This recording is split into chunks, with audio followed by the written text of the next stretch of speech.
Dear participants of today's Policy Forum on Bioeconomy Master Plan of Danube region, dear organizers, dear professionals and policy makers from the field of bioeconomy. Thank you very much for inviting me to participate in this day's forum where, due to obligation in European Parliament in Brussels, I can participate only by video address. Bioeconomy is one of the most important topics within the EU's package on circular economy. There are plenty of discussions about bioeconomy here in Brussels, in the European Parliament and the European Commission, but much less in individual macro-regions, including the Danube region, or, to be more precise, in some countries within this macro-region. For example, in the last 2 years, we have managed to set the circular economy as central topic of national political agenda in my home country, Slovenia. Unfortunately, this cannot be said for bioeconomy yet.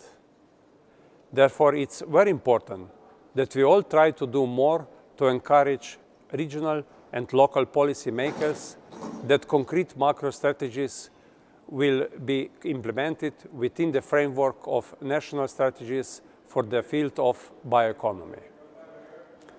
Cross-border cooperation is not only a key element of the EU policy toward its neighbors, which support sustainable development along the EU external borders, helps reducing differences in living standard and addressing common challenges across these borders.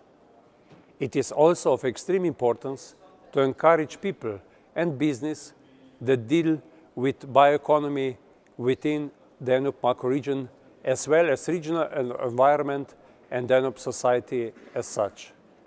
Therefore, policy should support cross-border cooperation as well.